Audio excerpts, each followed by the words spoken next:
This call is now being recorded. Good morning, all of you. Today we are discussing about the second module, functioning of Islamic banks. അപ്പോൾ നമ്മുടെ introduction to Islamic commercial banking എന്ന സബ്ജക്റ്റിലെ രണ്ടാമത്തെ മൊഡ്യൂളാണ് functioning of Islamic banks. അപ്പോൾ Islamic banking എന്താണ് എന്നുള്ളതിൻ്റെ ഒരു ഇൻട്രൊഡക്ഷൻ പാർട്ടൊക്കെ നമ്മൾ ഓൾറെഡി ഡിസ്കസ് ചെയ്തു കഴിഞ്ഞ ക്ലാസ്സിൽ. ഇനി സെക്കൻഡ് മൊഡ്യൂളാണ് എങ്ങനെയാണ് ഇസ്ലാമിക് ബാങ്കുകൾ ഫങ്ഷൻ ചെയ്യുന്നത്, അതിൻ്റെ പ്രവർത്തനങ്ങൾ ഏതൊക്കെ രൂപത്തിലാണ് എന്നുള്ളതിൻ്റെ ഒരു പ്രൈമറി ഡിസ്കഷനാണ് ഈ മൊഡ്യൂളിൽ പറയുന്നത്. അപ്പോൾ ആദ്യം തന്നെ നമ്മൾ എന്താണ് ഇസ്ലാമിക് ബാങ്ക് എന്ന് കഴിഞ്ഞ ക്ലാസ് നമ്മൾ പറഞ്ഞു. അതിൻ്റെ ഒരു ഐഡിയ നമ്മുടെ അടുത്ത് ഉണ്ടാവണം, എന്നാൽ മാത്രമേ നമുക്ക് ഈ മൊഡ്യൂൾ കൃത്യമായിട്ട് അറിയുള്ളൂ. So Islamic banking is a banking system in accordance with the Sharia. Islamic banking is a banking system, just like as the conventional banking, the normal banks. It's a banking system, but it is worked in accordance with the Sharia principles. അപ്പോൾ Islamic law അല്ലെങ്കിൽ sharia principles അനുസരിച്ച് work ചെയ്യുന്ന അല്ലെങ്കിൽ follow ചെയ്യുന്ന ഒരു banking സിസ്റ്റമാണ് Islamic bank. Then the Islamic law or Sharia prohibits paying any fee for lending of money, that is known as riba, for specific period of time. That we know in case of conventional banking system or normal banking system or banking system other than Islamic banking, they are charging an amount which is known as interest, palisha. So when we are depositing some of the amount in banks, we will get a return in the form of interest. And if we get some of the amount from the bank in the form of loan, we want to make payment of interest. But in case of the Islamic banking system, according to the Sharia, it will be prohibits to pay such amount of interest, which is known as riba, for a particular period of time. Then it also prohibits any sort of investment in business that are considered haram or against the principles of Islam. The Islamic banking system also prohibits in investing the amount of money in some of the business which are against the principles of Islam. അപ്പോൾ sharia പ്രിൻസിപ്പിൾസിന് എതിരായിട്ടുള്ള അല്ലെങ്കിൽ Islamic ലോസിന് എതിരായിട്ടുള്ള തരത്തിലുള്ള ബിസിനസ്സുകളിൽ പണം invest ചെയ്യുന്നതും Islamic ബാങ്കുകൾ prohibit ചെയ്യുന്നുണ്ട്.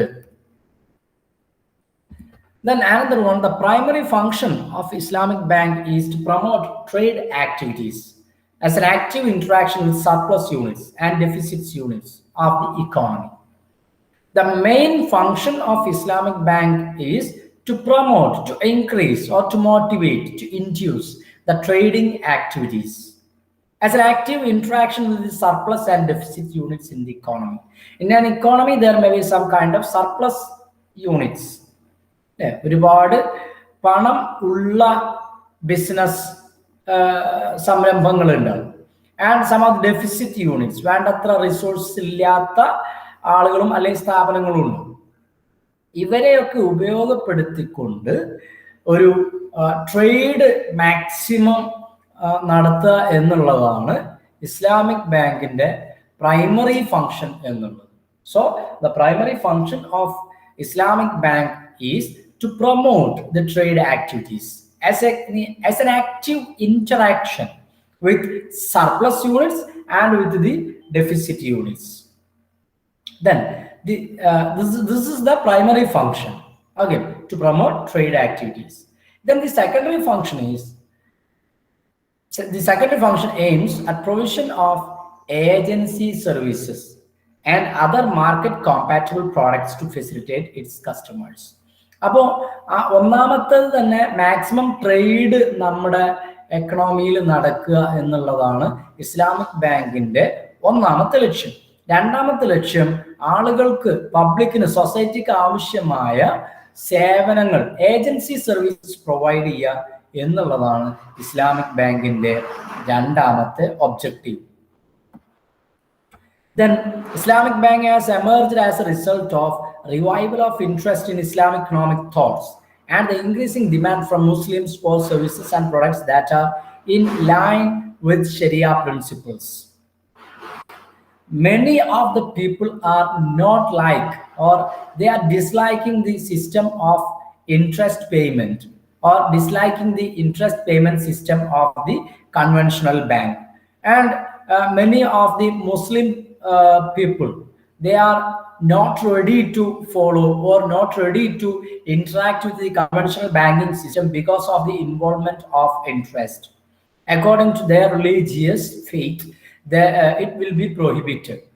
അപ്പോൾ സാധാരണ മുസ്ലിം ആയിട്ടുള്ള ആളുകൾ അല്ലെങ്കിൽ ഇസ്ലാം മതം വിശ്വസിക്കുന്ന ആളുകൾ ബാങ്കുമായിട്ട് ഉള്ള പ്രവർത്തനങ്ങൾ നടത്താൻ അവർ ഇഷ്ടപ്പെടുന്നില്ല. കാരണം അവരുടെ വിശ്വാസം അനുസരിച്ചുകൊണ്ട് ആ ബാങ്കുകളിൽ പലിശ ഉൾപ്പെടുന്ന ഇടപാടുകൾ ഉണ്ടാവും. അതുകൊണ്ട് ആ പലിശ പ്രോഹിബിറ്റ് ചെയ്തതാണ് അവരുടെ വിശ്വാസപ്രകാരം. അതുകൊണ്ട് തന്നെ ഇങ്ങനെയുള്ള ആളുകൾ സാധാരണ കൺവെൻഷണൽ ബാങ്കുമായിട്ട് ഇടപെടാൻ ഇഷ്ടപ്പെടുന്നില്ല. അതുപോലെ തന്നെ ഈ എന്താ പറയാ, നിലവിലെ പലിശ നിലനിൽക്കുന്ന ഒരു ബാങ്കിങ് സിസ്റ്റം, ഇത് പലിശ നമുക്ക് എത്ര തന്നെ തീർത്തു കഴിഞ്ഞാലും ഒരു പ്രാവശ്യം നമ്മൾ പലിശ അടക്കാൻ വിട്ടുപോയി കഴിഞ്ഞാൽ ആ പലിശയ്ക്ക് മുകളിൽ വീണ്ടും പലിശ വരും. അപ്പൊ നമ്മൾ എത്ര തന്നെ പണം അടച്ചാലും അത് തീരാത്ത രൂപത്തിലേക്ക് വരുന്ന ഒരു സിസ്റ്റം നിലവിലെ കൺവെൻഷണൽ ബാങ്കിലുണ്ട്. ഇതുകൊണ്ടൊക്കെ തന്നെ ഇതിനൊരു സൊല്യൂഷൻ എന്നുള്ള രൂപത്തിലാണ് ഇസ്ലാമിക് ബാങ്ക് കടന്നു വരുന്നത്. As can be seen over the years, Islamic banking has gained momentum on a global scale. And now we can see the emergence or the recent growth of Islamic bank is showing a huge growth in the recent market. Then the financial institutions all over the world, including conventional banks, have launched their own Islamic banking units in trying to keep up with the pace of growing demand for Sharia compliant products and services. Means the financial institution all over the world, it includes the conventional bank and the Islamic bank. The conventional bank also launching the Islamic banking windows in order to keep up with the pace of growing demand for Sharia compliant products and services. Nowadays, all over the world, the people likes the Islamic banks. They need Islamic bank because it induces the people or it attracts the people with the services of Islamic bank. So the conventional banks also interesting to provide or to give or to develop a window, a scheme of Islamic banking activities. അപ്പൊ നിലവില് എല്ലാ ആളുകൾക്കും ഈ conventional ബാങ്കിന്റെ പ്രവർത്തനത്തിലുള്ള ഈ പലിശയുമായി ബന്ധപ്പെട്ട പ്രയാസങ്ങൾ എല്ലാ ആളുകൾക്കും അറിയാം. അപ്പൊ ഇതിങ്ങനെ പബ്ലിക്കിന്റെ ഇടയിൽ ഇങ്ങനെ ഒരു ഫീലിംഗ് ഉണ്ട് എന്നുള്ളത് കൺവെൻഷണൽ ബാങ്കുകൾക്കും അറിയാം. അതുകൊണ്ട് തന്നെ ഈ കൺവെൻഷണൽ ബാങ്കുകളും ഇപ്പൊ എന്ത് ചെയ്യുന്നുണ്ട്, ലോകത്തിന്റെ അല്ലെങ്കിൽ പല രാജ്യങ്ങളിലുമായിട്ടുള്ള കൺവെൻഷണൽ ബാങ്കുകൾ തന്നെ അവര് ഒരു ഇസ്ലാമിക് വിൻഡോ എന്നൊക്കെ പറഞ്ഞിട്ട് അല്ലെങ്കിൽ ഒരു ഇസ്ലാമിക് ബാങ്കിങ് യൂണിറ്റ് ഒക്കെ അവരുടെ ബാങ്കിന്റെ കീഴിൽ തുറക്കുന്നുണ്ട്, ഇങ്ങനെയുള്ള ആളുകളെ അട്രാക്ട് ചെയ്യാൻ വേണ്ടി. അപ്പൊ അത്രയും ഡിമാൻഡ് നിലവിൽ ഇസ്ലാമിക് ബാങ്കിങ് ആക്ടിവിറ്റീസിന് ഉണ്ട് എന്നർത്ഥം. നമ്മുടെ നെക്സ്റ്റ് ടോപ്പിക് എന്ന് പറയുന്നത് ഫങ്ഷനിങ് ഓഫ് ഇസ്ലാമിക് ബാങ്ക്സ് ആണ്. അതിൽ വരുന്ന നെക്സ്റ്റ് ഏരിയയാണ് deposit products in Islamic banks. Deposit products in Islamic bank.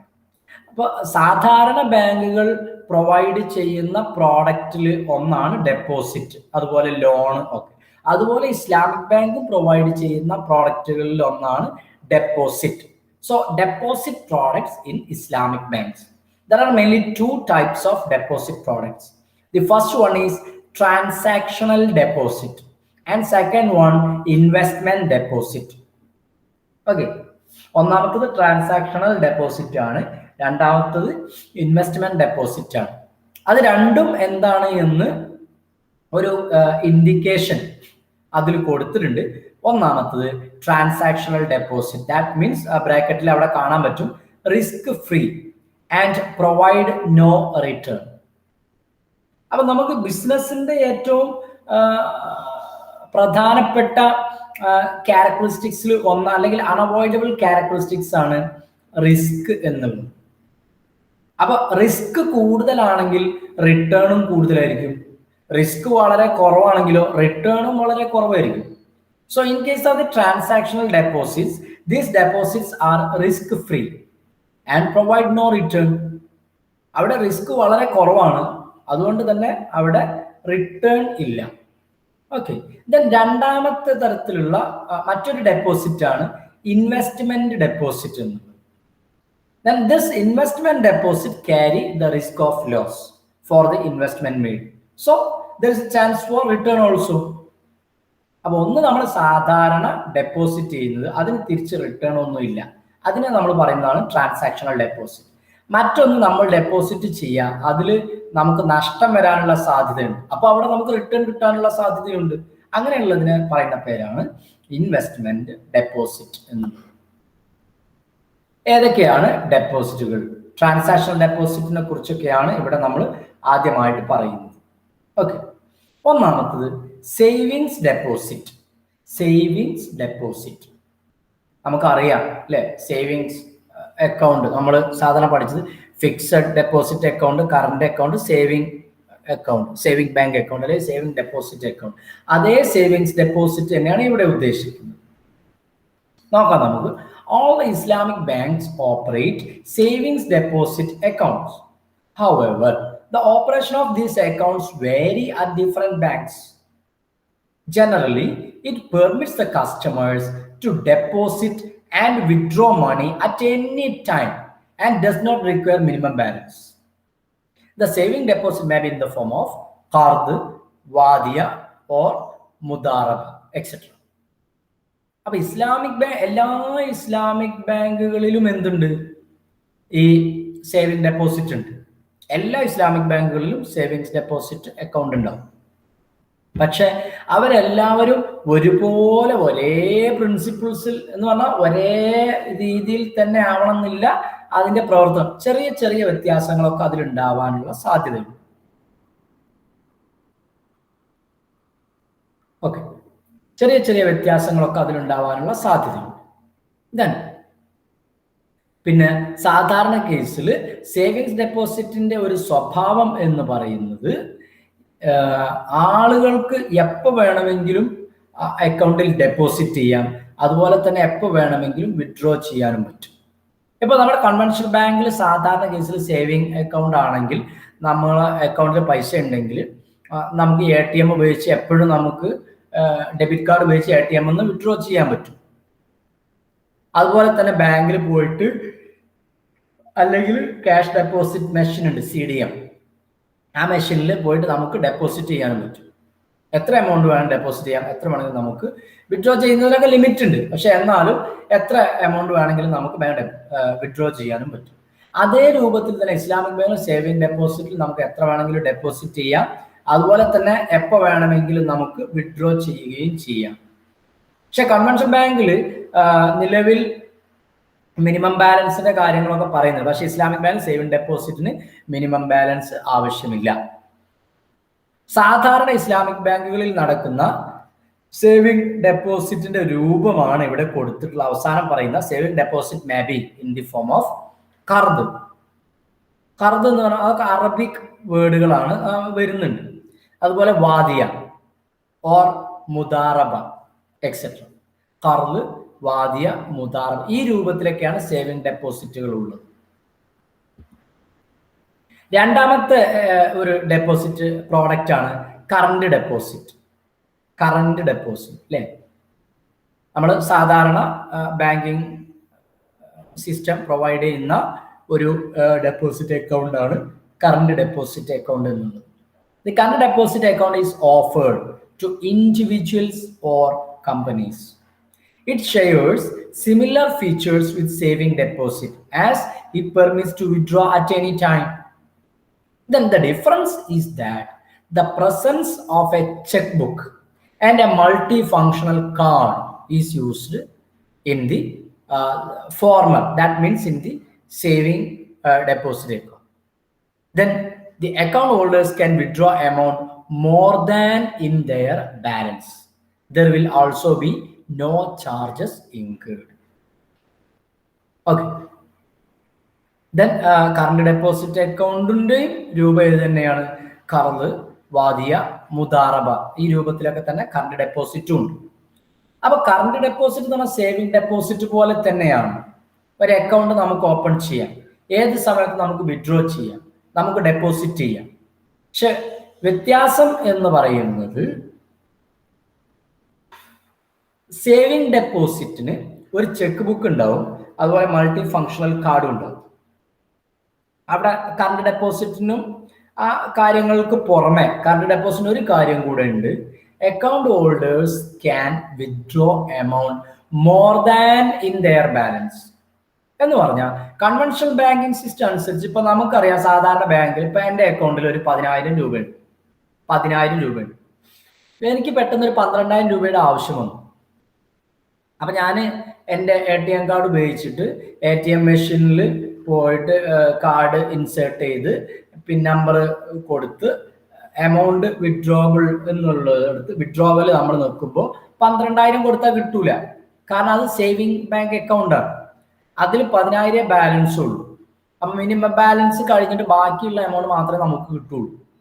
എന്നാൽ കറണ്ട് ഡെപ്പോസിറ്റിൽ അങ്ങനല്ല. അവിടെ നമുക്ക് നമ്മുടെ അക്കൗണ്ടിൽ ഉള്ളതിനേക്കാളും കൂടുതൽ നമുക്ക് കൊടുക്കാനായിട്ട് പറ്റും. ഇപ്പൊ നിങ്ങൾ എൻ്റെ അടുത്ത് നിന്ന് 12,000 വേണമെന്ന് ഞാൻ ചെക്ക് 12,000 എഴുതി തന്നു, പക്ഷെ എൻ്റെ അക്കൗണ്ടിൽ 10,000 ഉള്ളൂ. അപ്പൊ നിങ്ങൾക്ക് ബാങ്ക് പോയാൽ അവർ പറയും അക്കൗണ്ടിൽ ഇത്രയും ബാലൻസ് ഇല്ല, അതുകൊണ്ട് പണം തരാൻ പറ്റില്ല എന്ന്. എന്നാൽ കറണ്ട് ഡെപ്പോസിറ്റ് അക്കൗണ്ട് ആണ് എന്നുണ്ടെങ്കിൽ നമ്മൾ 10,000 ഉള്ളൂ, പക്ഷെ നമ്മൾ 12,000 കൊടുത്തു കഴിഞ്ഞാലും ബാങ്ക് എന്ത് ചെയ്യും, ആ 10,000വും അതിന് പുറമെ അധികമായിട്ട് 2,000 രൂപ കൊടുക്കും. Okay, and there will also be no charges incurred. മറ്റു അധികമായിട്ടുള്ള ചാർജുകളൊന്നും ഇല്ല. അപ്പൊ അക്കൗണ്ടിൽ ഉള്ളതിനേക്കാളും കൂടുതൽ പണം വിഡ്രോ ചെയ്യാൻ പറ്റുന്ന അക്കൗണ്ട് ആണ് ഇത് കറണ്ട് ഡെപ്പോസിറ്റ് അക്കൗണ്ട് എന്നുണ്ട്. അതിന്റെ രൂപമാണ് അവിടെ പറയുന്നത് കർദ്, വാദിയ, മുദാറബ, ഒക്കെ ഓരോന്നും വരും. ഇനി മറ്റൊരു അക്കൗണ്ടാണ് മൂന്നാമത്തത്, ടേം ഡെപ്പോസിറ്റ് അക്കൗണ്ട്. അപ്പൊ നമ്മൾ ഒന്നാമത്തത് പറഞ്ഞത് സേവിങ് ഡെപ്പോസിറ്റ് അക്കൗണ്ട്, രണ്ടാമത്തത് കറണ്ട് ഡെപ്പോസിറ്റ് അക്കൗണ്ട്, മൂന്നാമത് term deposit account. Term deposit account നമ്മൾ സാധാരണ പറയുന്ന മറ്റൊരു പേരാണ് fixed deposit account. Fixed deposit, ബാങ്കിൽ നമ്മൾ പോയിട്ട് ഒരു 5 ലക്ഷം രൂപ എൻ്റെ കയ്യിലുണ്ടെങ്കിൽ ഞാൻ 5 ലക്ഷം പോയി ബാങ്കിൽ ഡെപ്പോസിറ്റ് ചെയ്യാം, ഒരു 10 വർഷത്തേക്ക് ഡെപ്പോസിറ്റ് ചെയ്യും. അതിനെയാണ് നമ്മൾ ഫിക്സഡ് ഡെപ്പോസിറ്റ് എന്ന്. അതേപോലെ തന്നെയാണ് ഇവിടെ. Here the customers deposits are held at bank for a fixed term. It will then be deposited to a number of investment pools in accordance to Sharia. The amount can be withdrawn only at the end of the term stated in the contract or by giving a predetermined number of days as notice. Usually, term deposits are short-term deposits with a maturity of 1 month to a few years. But term deposit എന്ന് പറഞ്ഞാൽ സാധാരണ customers അവരുടെ പണം ബാങ്കുകളിൽ ഏൽപ്പിക്കുന്ന ഒരു രൂപം. അപ്പൊ അതന്നെയാണ് സേവിങ് ഡെപ്പോസിറ്റിലും കറണ്ട് അക്കൗണ്ടിലും ഒക്കെ ഉള്ളത്. അതന്നെയാണ് term deposit for a fixed term. ഇത്ര കാലത്തേക്ക്, അങ്ങനെ ഒരു ഫിക്സഡ് ടേം എവിടെ ഇല്ല, കറണ്ട് അക്കൗണ്ടിലോ സേവിങ് ഡെപ്പോസിറ്റിലും ഇല്ല. ഇവിടെയാണ് ആ ഫിക്സഡ് ടേം.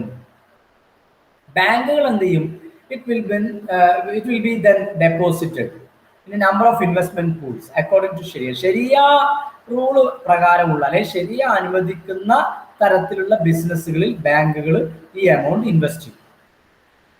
കസ്റ്റമേഴ്സിന്റെ കാര്യത്തിലോ they can be withdraw the amount only after the specified period. എത്ര കാലത്തേക്കാണോ നമ്മൾ പറയുന്നത് ആ കാലം കഴിഞ്ഞാൽ, അല്ലെങ്കിൽ എത്ര പീരീഡാണ്, ഇപ്പോൾ 3 വർഷമാണ്, അങ്ങനെയാണെങ്കിൽ ആ 3 വർഷം കഴിയാതെ നമുക്ക് ആ പണം കിട്ടില്ല. ഇനി അതിന്റെ ഇടയിൽ നമുക്ക് അത്യാവശ്യമുള്ള പണം നമുക്ക് അത്യാവശ്യമായി വന്നു എന്നുണ്ടെങ്കിൽ നമ്മൾ ഒരു ചെറിയ ദിവസം, ഇത്ര ദിവസം മുമ്പ് നമ്മൾ എന്ത് ചെയ്യണം, ഒരു നോട്ടീസ് കൊടുക്കും. അങ്ങനെ ആ നോട്ടീസ് കൊടുത്തു കഴിഞ്ഞാൽ ബാങ്ക് എന്ത് ചെയ്യും, ആ പണം നമുക്ക് കിട്ടും. തരാനുള്ള തയ്യാറെടുപ്പ് വെച്ചു. അപ്പൊ സാധാരണ കേസിൽ ഇങ്ങനെയുള്ളതിൽ നമ്മൾ ഇത്ര കാലത്തേക്ക് ഡെപ്പോസിറ്റ് ചെയ്യും, ആ കാലാവധി കഴിഞ്ഞാൽ നമുക്ക് പണം കിട്ടും. അപ്പൊ ആ പീരീഡ്, ആ ടേം എന്ന് പറയുന്നത് with a maturity of 1 month, അതായത് ഏറ്റവും ചുരുങ്ങിയത് ഒരു മാസമെങ്കിലും വേണം. Then to a few years, പിന്നെ കുറച്ച് വർഷത്തിൽ. അപ്പോൾ ഒരു മാസമെങ്കിലും മിനിമം, ഒരു മാസത്തിൽ കുറഞ്ഞ ഫിക്സഡ് ഡെപ്പോസിറ്റ് ഇല്ല. പിന്നെ നമുക്ക് ഒരു വർഷത്തേക്കോ 2 വർഷം 3 വർഷത്തേക്കോ ഒക്കെ ആയിട്ട് നമുക്ക് ഇങ്ങനെ നീട്ടി കൂടുതലായിട്ട് ടേം ഫിക്സ് ചെയ്യുകയും ചെയ്യും. അപ്പൊ ടേം ഡെപ്പോസിറ്റിന്റെ രൂപങ്ങൾ അവിടെ കൊടുത്തത് നോക്ക്. നേരത്തെ നമ്മൾ പറഞ്ഞ കർവ്, അതുപോലെ എന്താ പറയാ, മുദാറബ ഒക്കെ ആയിരുന്നു. എന്നാൽ ഇവിടെ പറയുന്നത് മുറാബഹ, വക്കാല, മുദാറബ. ഓക്കെ. അപ്പൊ 3 ഡെപ്പോസിറ്റ് അക്കൗണ്ട് നമ്മൾ പറഞ്ഞു: saving deposit account, current deposit account, term deposit account. ഇനി അവസാനമായിട്ട് 4ാമത്തെ ഒരു ഡെപ്പോസിറ്റ് ആണ് ഇൻവെസ്റ്റ്മെന്റ് ഡെപ്പോസിറ്റ് അക്കൗണ്ട്. ഇത് സാധാരണ കൺവെൻഷണൽ ബാങ്കുകളിൽ ഇല്ലാത്ത തരത്തിലുള്ള ഒരു ഡെപ്പോസിറ്റ് അക്കൗണ്ട് ആണ്.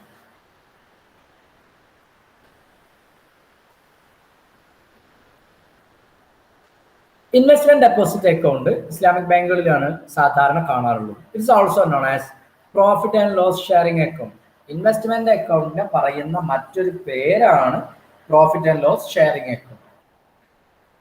In case of saving or current deposit, do not entail a guarantee of neither principal nor the return of profit.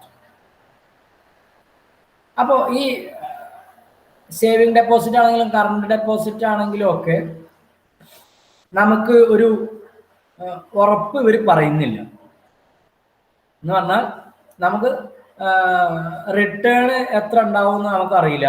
അതുപോലെ പ്രിൻസിപ്പൽ എമൗണ്ട് നമുക്ക് ഫുള്ളായിട്ട് കിട്ടുമോ എന്നുള്ളത് നമുക്കൊരു ഉറപ്പ് പറയില്ല. എന്നാൽ investment deposit nevertheless the investment account holders have an opportunity to earn more attractive returns. Also there is also a likelihood of having to bear the risk of capital loss. അപ്പൊ loss നിലനിൽക്കുന്ന ഒരു account ആണ് യഥാർത്ഥത്തിൽ investment അക്കൗണ്ടിൽ നിന്ന്.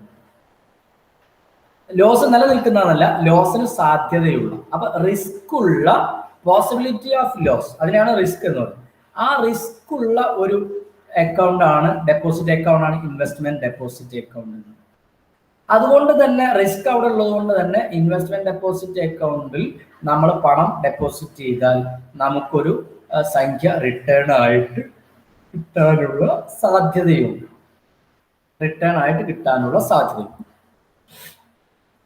അപ്പൊ 4 തരത്തിലുള്ള deposit അക്കൗണ്ടുകൾ നമ്മൾ പറഞ്ഞു: saving deposit account, current deposit account, term deposit account, investment deposit account. Okay. ഈ 4 അക്കൗണ്ടുകളാണ് deposit products in Islamic bank. ഇനി അടുത്ത area underlying contracts for saving and current deposit. നമ്മളിപ്പോൾ സേവിങ് അക്കൗണ്ടും കറണ്ട് അക്കൗണ്ടും അതുപോലെ തന്നെ ടേം അക്കൗണ്ട്, ഇൻവെസ്റ്റ്മെന്റ് അക്കൗണ്ട് ഒക്കെ പറഞ്ഞു. അപ്പൊ സേവിങ് അക്കൗണ്ട് ആണെങ്കിലും കറണ്ട് അക്കൗണ്ട് ആണെങ്കിലും അവിടെ ഒരു അണ്ടർലൈയിങ് കോൺട്രാക്ട് എന്ന് പറഞ്ഞാൽ ഒരു പ്രോഡക്റ്റ് മുന്നിൽ വെച്ചുകൊണ്ട് അല്ലെങ്കിൽ ഒരു പ്രോപ്പർട്ടി മുന്നിൽ വെച്ചുകൊണ്ട് നമുക്ക് എന്ത് ചെയ്യാം, കോൺട്രാക്റ്റിൽ ഏർപ്പെടാൻ പറ്റും. അങ്ങനെയുള്ളതിനാണ് അണ്ടർലൈയിങ് കോൺട്രാക്ട് എന്ന് പറയുന്നത്. അപ്പൊ സേവിങ്ങിന്റെ കറണ്ടിന്റെ ഒക്കെ നോക്കാം.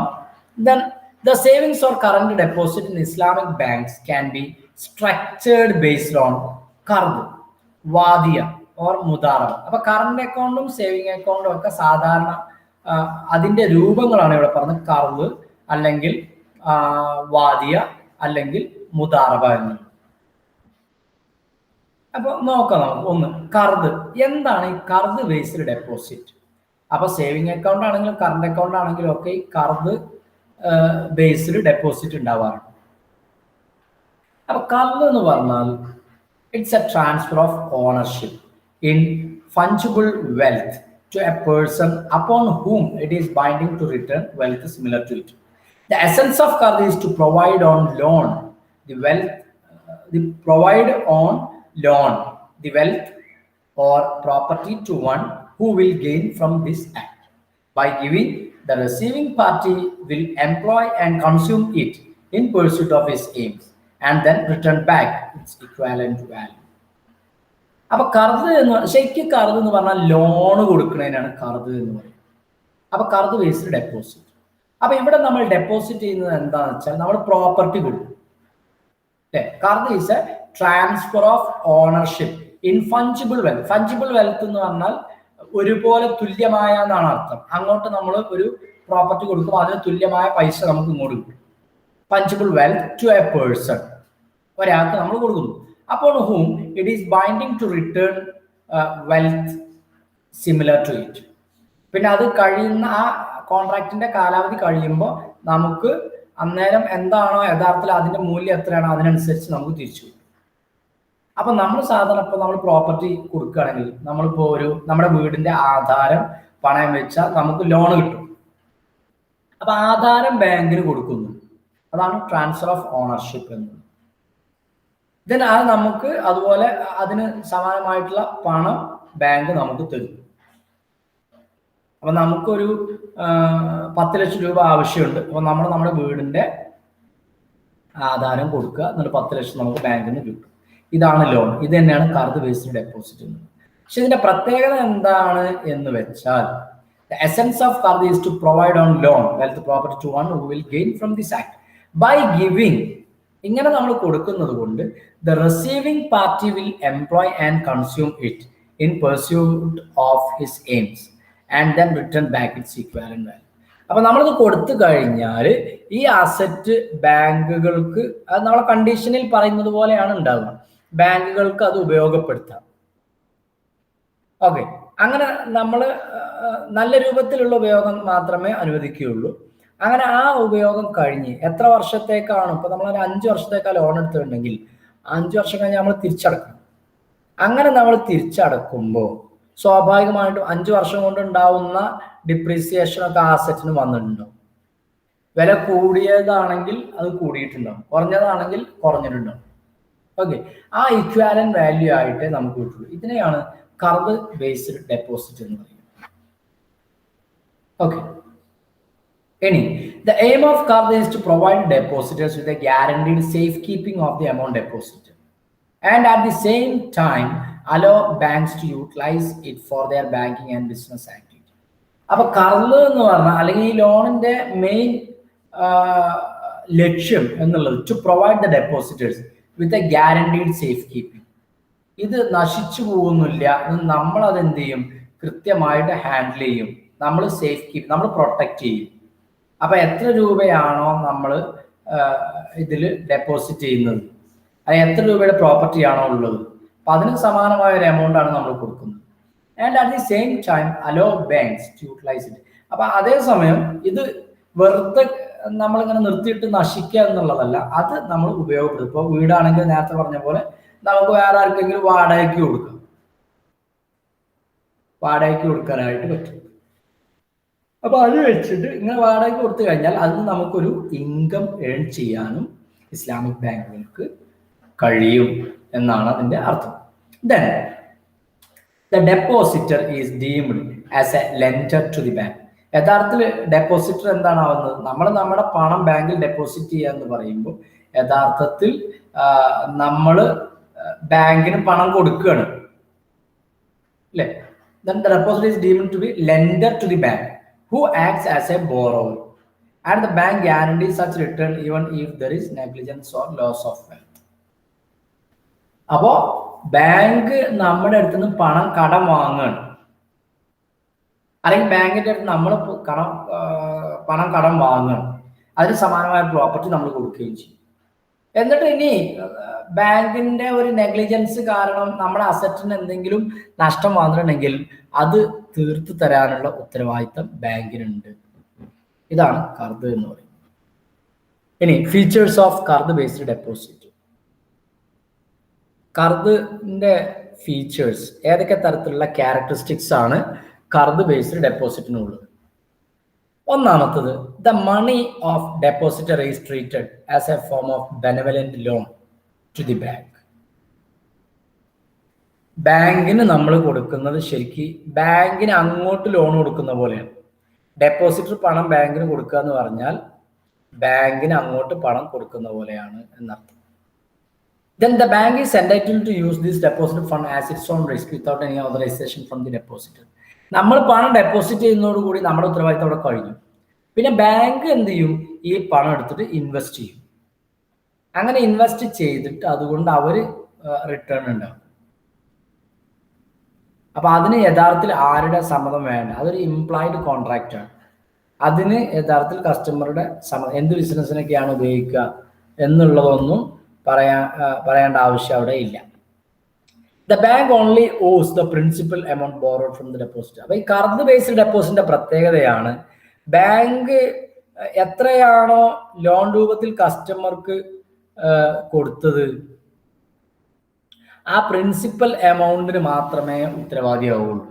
അല്ലെങ്കിൽ എത്ര രൂപയാണോ ബാങ്കിൽ ഇയാൾ ഡെപ്പോസിറ്റ് ചെയ്തത്, 10,000 രൂപ, അപ്പൊ ആ 10,000 മാത്രമേ ബാങ്ക് ഉത്തരവാദിത്തം ഏൽക്കുള്ളൂ. അതിന് പുറമെ ഏതെങ്കിലും കിട്ടാത്ത വാടകയൊക്കെ ബാങ്കിനല്ല ആ ആളുകൾക്കാണ് കിട്ടിയത് എങ്കിൽ അത് ബാങ്കിനെ തിരിച്ചേൽപ്പിക്കണം എന്നർത്ഥം.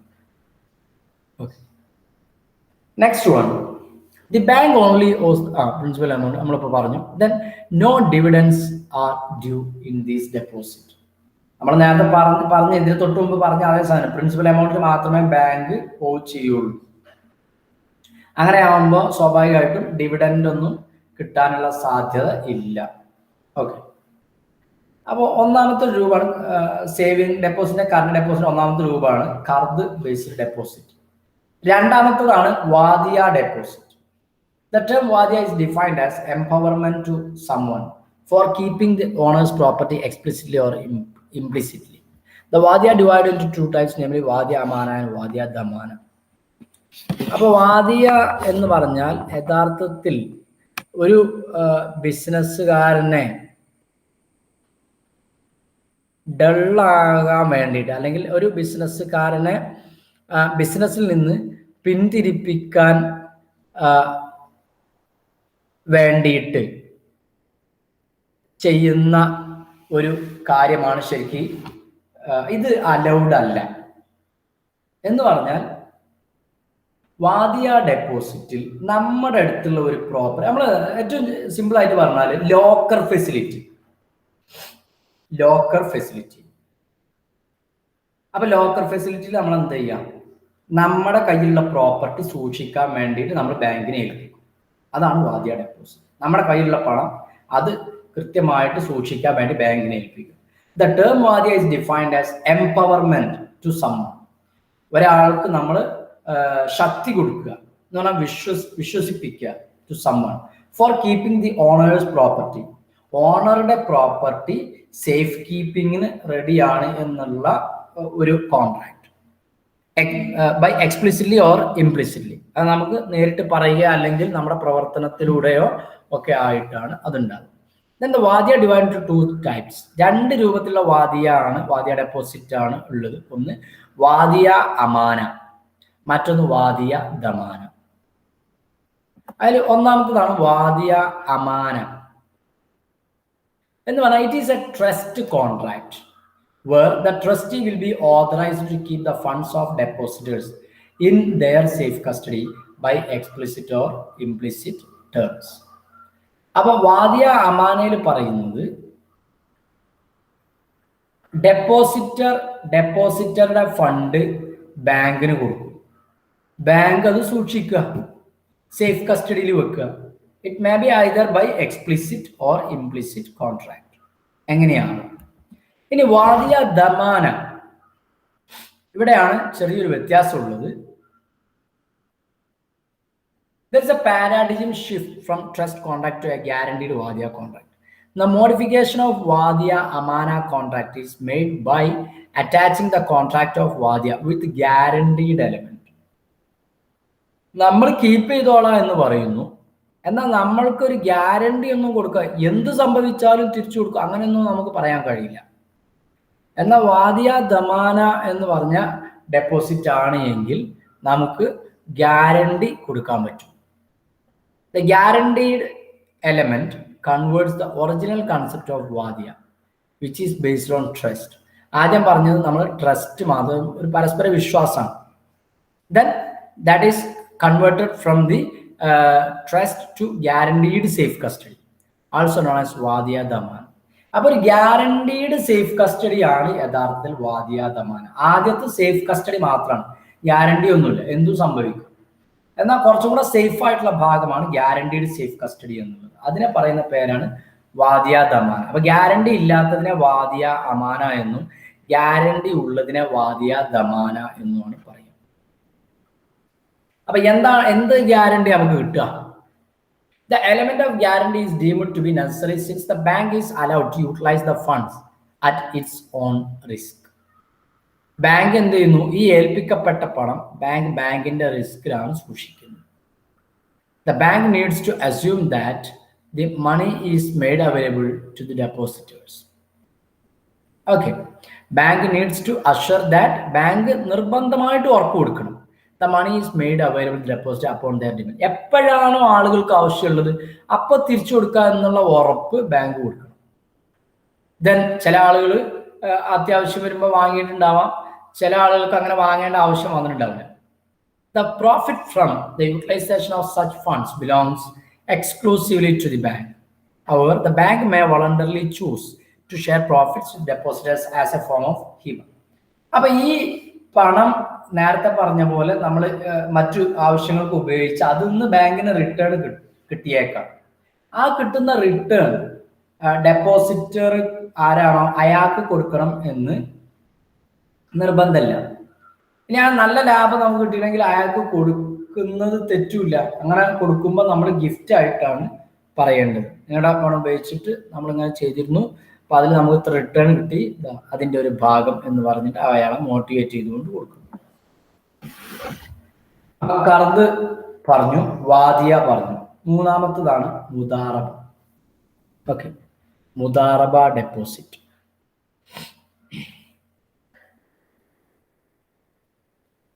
It's a form of investment account. മുദാറബ എന്ന് പറഞ്ഞ ഒരു ഇൻവെസ്റ്റ്മെന്റ് രൂപത്തിലുള്ള ഒരു അക്കൗണ്ട് ആണ്. Here the depositor act as the റബ്ബുൽ മാൽ. Here the depositor act as the rabbul mal, that is property owner. Deposit his money into the bank, which acts as mudarib, that is fund manager, that will subsequently use the money for investment purpose.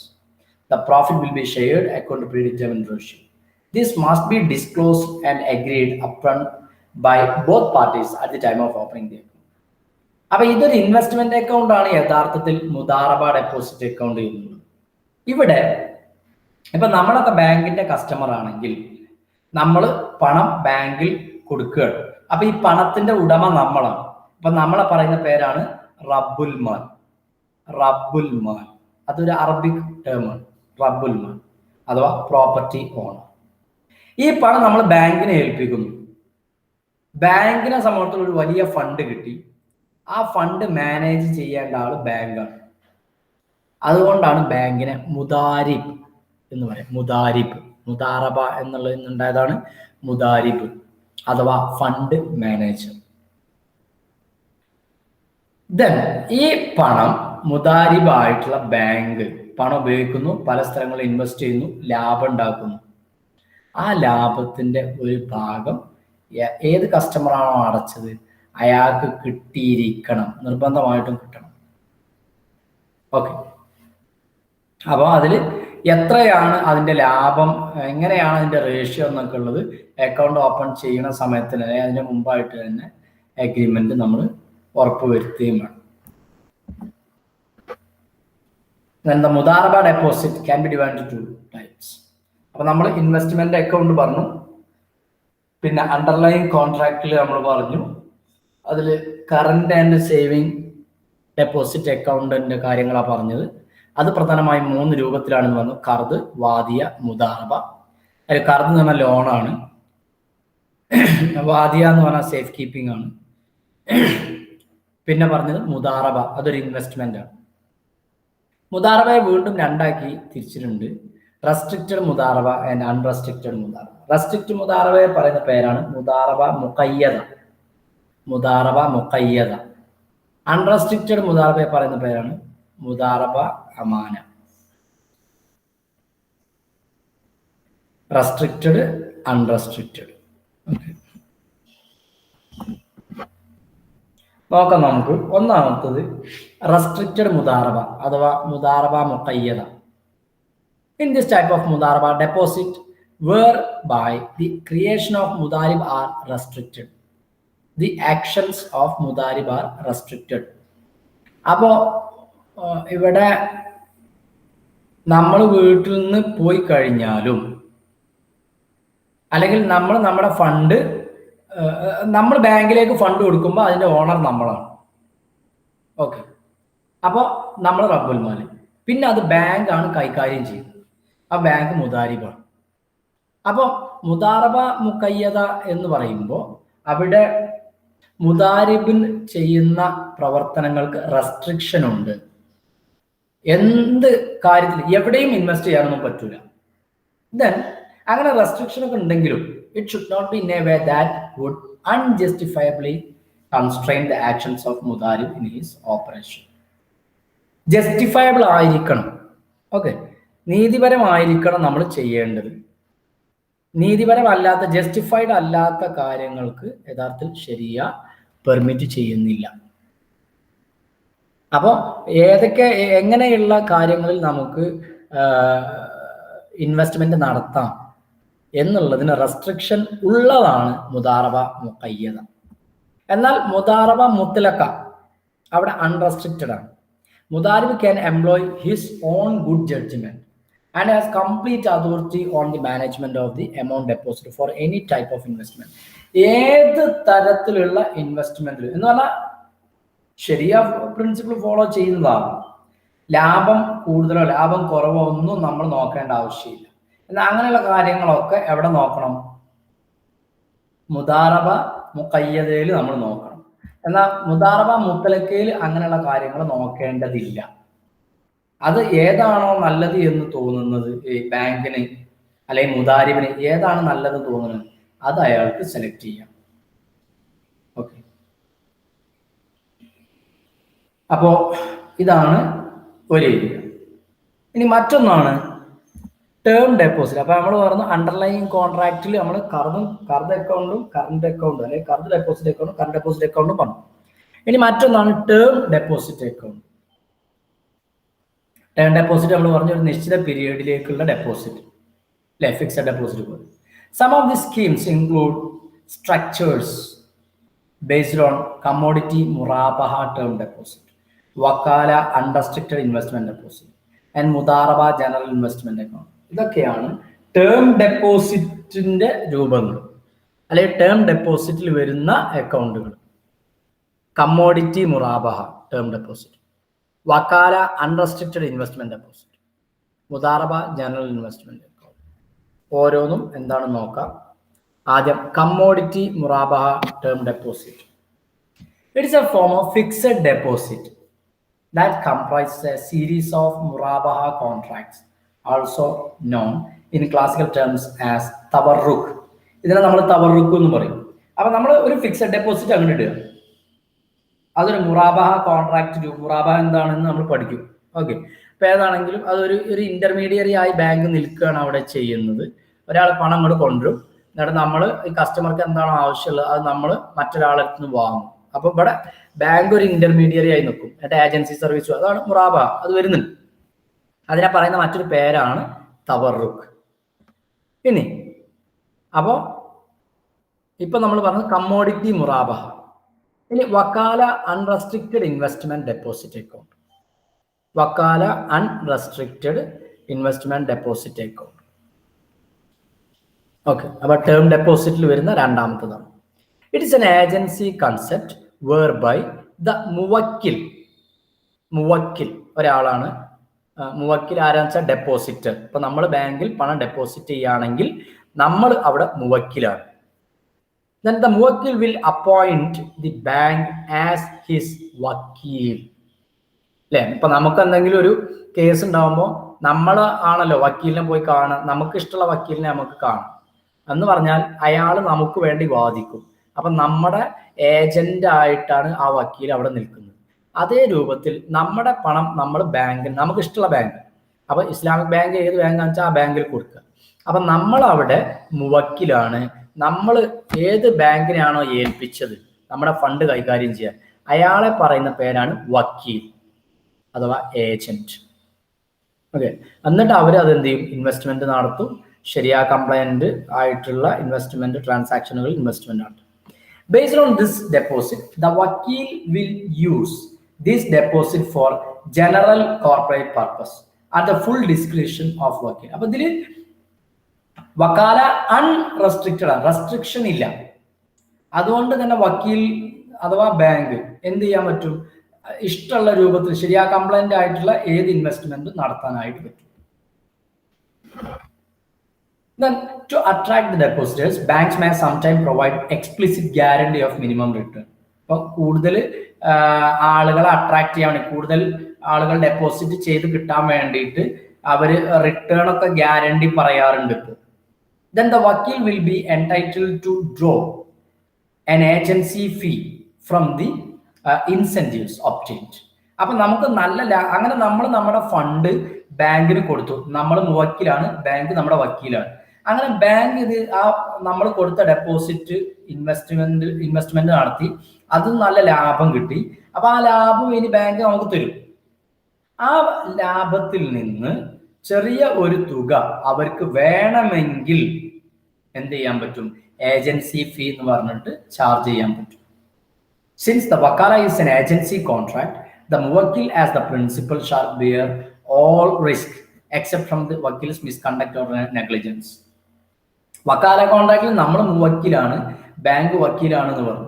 നമ്മുടെ fund നമ്മുടെ ഏജന്റിനാ കൊടുക്കുന്നത്. അപ്പൊ നമ്മൾ നമ്മുടെ case വക്കീലിന് കൊടുത്തു കഴിഞ്ഞാൽ കേസിൽ വക്കീൽ വാദിച്ചിട്ട് ചിലപ്പോൾ നമ്മൾ തോറ്റേക്കാം, ചിലപ്പോൾ നമ്മൾ ജയിക്കും എന്ന് കരുതി നമ്മൾ വക്കീലിനെ കുറ്റം പറഞ്ഞതുകൊണ്ട് മാത്രം കാര്യമില്ല. നഷ്ടം നമ്മൾ സഹിക്കാൻ തയ്യാറാവും. അതുപോലെ തന്നെ ഇവിടെ നമ്മൾ മുവക്കിലാണ്, ബാങ്ക് നമ്മുടെ വക്കീലാണ്. നമ്മുടെ ഫണ്ട് നമ്മൾ ബാങ്കിന് കൊടുത്തു, ബാങ്ക് അത് ഇൻവെസ്റ്റ്മെന്റ് നടത്തി, എന്നിട്ട് ലാഭം ഉണ്ടെങ്കിൽ നമുക്ക് കിട്ടും, നഷ്ടമാണെങ്കിൽ ആ നഷ്ടത്തിന് ബാങ്ക് ഉത്തരവാദിയല്ല, മുവക്കിലായിട്ടുള്ള നമ്മളാണ് അതിന് ഉത്തരവാദി.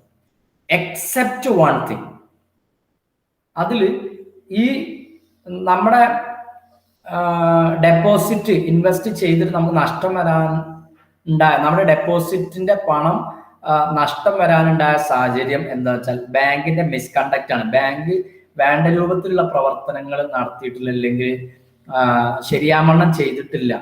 അങ്ങനെ നമുക്ക് തെളിയിക്കാൻ പറ്റുകയാണെങ്കിൽ അതിന് ഉള്ള ആ കോമ്പൻസേഷൻ ആര് തരും?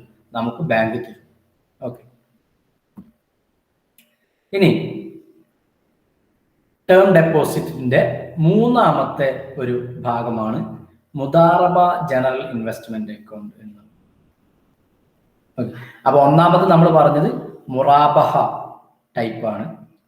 രണ്ടാമത് നമ്മൾ പറഞ്ഞത് വക്കാല അൺറെസ്ട്രിക്റ്റഡ് ആണ്.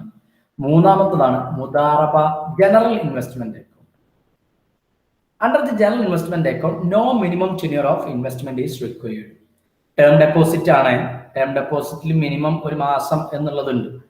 എന്നാൽ മുദാറബ ജനറൽ ഇൻവെസ്റ്റ്മെന്റ് അക്കൗണ്ട് ആണ് എന്നുണ്ടെങ്കിൽ there is no need of minimum tenure of investment and the investment product will not be unique. അപ്പോൾ ഇൻവെസ്റ്റ്മെന്റിൽ നിന്ന് കിട്ടുന്ന റിട്ടേൺ എല്ലാവർക്കും സെയിം ആവണമെന്നില്ല. ഇവിടെ the mudarib has a broad range of business freedom on the basis of trust.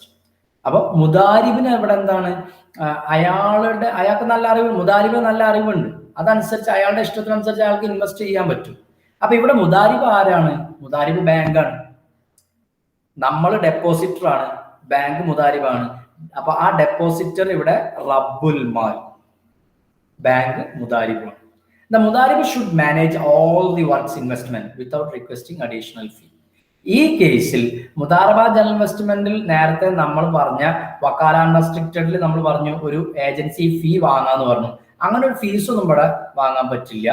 നമുക്ക് വേണ്ടിയിട്ടുള്ള എല്ലാ സംഗതികളും ചെയ്യുക, എന്നിട്ട് എത്രയാണ് പണം വെച്ചാൽ ആ പണം അതിന്റെ ലാഭം ഉൾപ്പെടെ നമുക്ക് തരാം. ആ ലാഭത്തിന്റെ ഒരു വിഹിതം ആർക്കുണ്ടാവും? ബാങ്കിനുണ്ട്. അതൊക്കെ കണ്ടീഷനിൽ ആദ്യം തന്നെ പറഞ്ഞിട്ടുണ്ടാവും. ഓക്കെ, അപ്പൊ നമ്മൾ saving deposit and current deposit ആദ്യം പറഞ്ഞു, പിന്നെ നമ്മൾ ടേം ഡെപ്പോസിറ്റ് പറഞ്ഞു, പിന്നെ ഇപ്പോൾ ഇൻവെസ്റ്റ്മെന്റ് ഡെപ്പോസിറ്റ് അക്കൗണ്ട് പറഞ്ഞു. ടേം ഡെപ്പോസിറ്റ് ആണ് ഇപ്പോൾ പറഞ്ഞത്. ഇനി പറയാനുള്ളത് investment deposit account. Mainly there are 2 investment deposit used in Islamic bank. 2 തരത്തിലുള്ള ഇൻവെസ്റ്റ്മെന്റ് ഡെപ്പോസിറ്റ് അക്കൗണ്ടുകളാണ് ഇസ്ലാമിക് ബാങ്കുകളിൽ ഉള്ളത്. ഒന്ന്, the Vakkala restricted investment deposit account. നേരത്തെ നമ്മൾ ടേം ഡെപ്പോസിറ്റിൽ പറഞ്ഞത് വക്കാല അൺറെസ്ട്രിക്റ്റഡ് ഇൻവെസ്റ്റ്മെന്റ് ആണ്.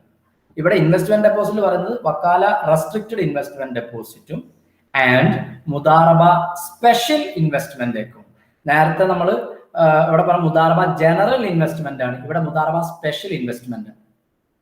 ഓക്കെ, ഇതാണ് ഇൻവെസ്റ്റ്മെന്റ് ഡെപ്പോസിറ്റിൽ 2 തരമാണ്, വക്കാല റെസ്ട്രിക്റ്റഡ് അതുപോലെ മുദാറബ സ്പെഷ്യൽ ഇൻവെസ്റ്റ്മെന്റ് അക്കൗണ്ട്. നോക്കാം എന്തൊക്കെയാണ്. ഒന്നാമത്തത് വക്കാല റെസ്ട്രിക്റ്റഡ് ഇൻവെസ്റ്റ്മെന്റ് ഡെപ്പോസിറ്റ് അക്കൗണ്ട്. വക്കാല റെസ്ട്രിക്റ്റഡ് ഇൻവെസ്റ്റ്മെന്റ് ഡെപ്പോസിറ്റ് അക്കൗണ്ട്. അപ്പം ആ ടേമിനൊന്നും വ്യത്യാസമല്ല. മുവക്കിൽ എന്ന് പറയുന്നത് യഥാർത്ഥത്തിൽ നമ്മൾ ഡെപ്പോസിറ്റ് ചെയ്യുകയാണെങ്കിൽ നമ്മളാണ് മുവക്കിൽ, ബാങ്ക് ആണ് അവിടെ വക്കീൽ. നമ്മൾ മുവക്കിലാണ്, ബാങ്ക് വക്കീലാണ്. ആ ടേം തന്നെയാണ് വക്കാലയിൽ എപ്പോഴും ഉണ്ടാവുക. അപ്പൊ നോക്കാം, നമുക്ക് ഇൻവെസ്റ്റ്മെന്റ് ഡെപ്പോസിറ്റ് അക്കൗണ്ടിൽ വക്കാല റെസ്ട്രിക്റ്റഡ് ഇൻവെസ്റ്റ്മെന്റ് ഡെപ്പോസിറ്റ് എന്ന് പറഞ്ഞാൽ ഇറ്റ് അലൗസ് ദ വക്കീൽ to use the invested fund within the restriction of fund scheme. അപ്പൊ ഇത് ഇൻവെസ്റ്റ് ചെയ്യുമ്പോൾ തന്നെ നമ്മൾ ഒരു റെസ്ട്രിക്ഷൻ പറഞ്ഞിട്ടുണ്ടാവും ബാങ്കിനോട്. എല്ലായിടത്തും ബാങ്കിന് ഇഷ്ടമുള്ള, ബാങ്ക് എന്ന് പറഞ്ഞാൽ നമ്മുടെ വക്കീൽ, ആ വക്കീലിന് ഇഷ്ടമുള്ള ഏരിയയിലെല്ലാം കൂടെ നമുക്ക് ഡെപ്പോസിറ്റ് ചെയ്യാൻ പറ്റില്ല. ഇൻവെസ്റ്റ്മെന്റ് നടത്താൻ ബാങ്കിന് പറ്റില്ല നമ്മുടെ ഫണ്ട്. ഇപ്പൊ ഒരു ഉദാഹരണം പറയുകയാണെങ്കിൽ the existence of investment parameter. ഏതൊക്കെ തരത്തിലുള്ള, ഇപ്പൊ നമുക്ക് പറയാം 10% റിട്ടേൺ കിട്ടുന്ന തരത്തിലുള്ള അല്ലെങ്കിൽ ഇത്ര ക്യാപിറ്റലുള്ള കമ്പനികളിൽ ഇൻവെസ്റ്റ് ചെയ്താൽ മതി എന്ന് നമുക്ക് പറയാം. ഓക്കെ,